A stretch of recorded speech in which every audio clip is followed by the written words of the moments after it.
So in this video, we would like to explain a new concept which is called the nullity of a matrix M, and it is defined by the dimension of the null space described in the last video. And let's quickly look at an example now. So please look at the current matrix, which is 2 by 2, and can you tell me the nullity of this space? And please recall the fact that you have to try to understand the meaning of null space.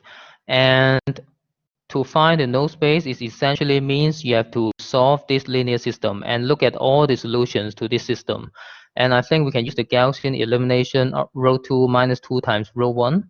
And we're arriving at a linear system like this. I think it's quite easy to solve because the second equation means y is 0. And you can put it into the first equation. And it's quite clear that x is 0 also. It means this system actually has exactly one solution, right? So it means the solution is basically the 0 vector. There's no more thing left here.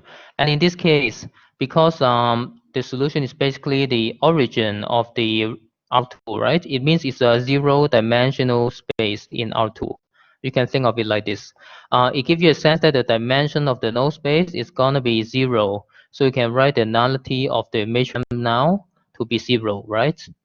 Simply because of the fact that such a linear system with the M as the coefficient matrix has exactly one solution. And in the homogeneous case, where the right-hand side is all zeros, exactly one solution means the solution must have x0 and y0 because such a solution must be satisfied for any homogeneous system anyway.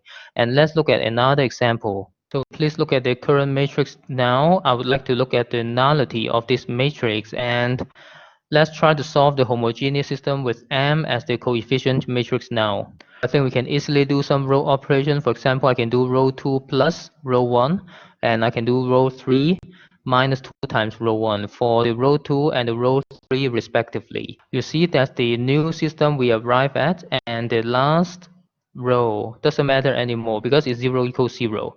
It does not give us any new information. Basically, now you have 2 equations and 4 unknowns.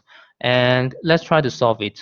If you use the second equation now, it automatically means the second variable x2 is 0. And we are left with only the first equation now. See, the first equation is something like this. Because of the fact that the second variable is 0, we have only 3 unknowns left in one single equation. And to write all the solutions down by the parametric form, I think we need 2 free variables because this equation has 2 extra unknowns. One equation, 3 unknowns now. I can use something like st.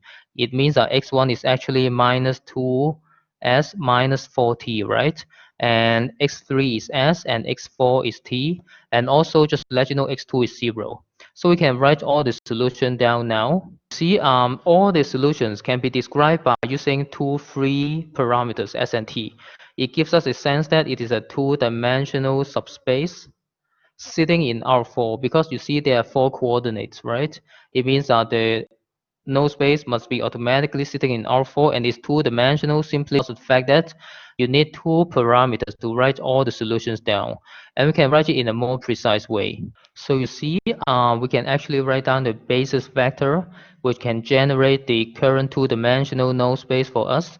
And I can write it as the span of the 2 current basis vector we have, right?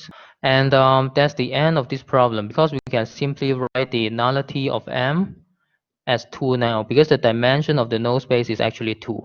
And that's the end of this video.